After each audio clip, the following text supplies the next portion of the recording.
Treneri, reikia pačiam įprasti sveikinti vis jūs po pergalių. Sveikinam su dar viena, esat lyderiai, kol kas moterų Lietuvos krepšinio lygoje. Laukėt, tikėjotės ir kaip galite pirmas tas rungtynes dvi apibūdinti?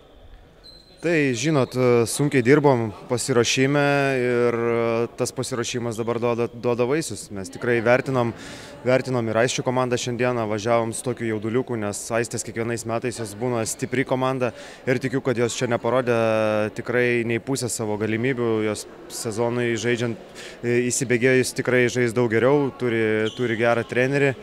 O dėl savo komandos dar kartą pasikartosiu, kad mes sunkiai dirbam ir norėtųsi ne sezono pradžioje, bet ir sezono gale būti aukščiau negu buvom pernai ir užpernai. Abejoju. O toks trenerio klausimas, į kurį galite ir galite atsakyti, ar jūsų komanda ieško kažkokio papildymo sezono metu? Tai papildymo ne, dabar neieškom, turim žaidėjas tas, kurias norėjom turėti, turim pilną komandą, visom esu patenkintas treniruočių procesų ir šios dvi rungtynės pirmas parodė, kad kaip ir gera linkme einam, tai neieškom. Elizabeth, congratulations and a few minds about this game. Yeah, thank you first of all, and I think it was a really great game for us. The first half was a little bit I don't know how to say, slow, but then we woke up in the second half and I think we finished the game pretty well. You are a leader in our league. What do you think about it? I think I have a big role in the team, so I'm trying to do that and I'm trying to keep my team on my shoulders and just supporting them, and I know my role, everybody knows their role, and we are just as a whole team together and yeah, that's how we are playing. Treneri, rungtynes pradėjo jūsų komanda tikrai labai sėkmingai. Ar tai yra tas pavyzdys, kurį ir galėsite naudoti treniruočių ir rūbinės apžvalgos metu?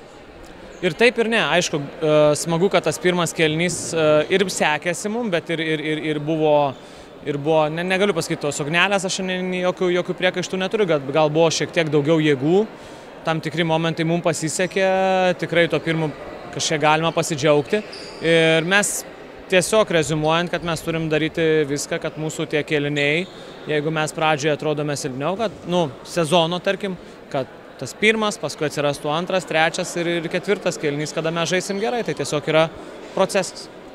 Treneri, kokios šios komandos lubos galėtų būti? Aš negaliu įvardinti, kad tai yra lubos, aš tiesiog galbūt nenorėčiau užbrėžinėti, nes mes kartais galim užbrėžti ir nepataikyti tiesiog labai smarkiai ar nuvertinti ar dar kažką. Svarbiausia savęs nepervertinti, dirbti tais mažais žingsniais ir aš manau, kad su geru nuosekliu darbu medaliai yra įmanomi. Aš taip pasakyčiau.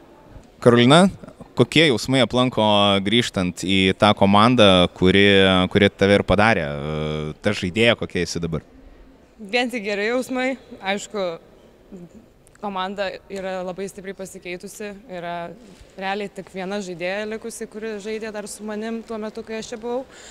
Bet jausmai tai geriausi ir norisi, kad mums sektųsi taip pat gerai, kaip išėjau iš komandos, kaip mums sekėsi, kaip viską galėdavom laimėti ir nugalėti net ir stipriausius varžovės. Kas nepavyko šiandieną praktiškai nuo pirmojo ketvirčio antrosios pusės iki taip rungtynių pabaigos, kad nesikabinot iki galo į pergalę šiandieną?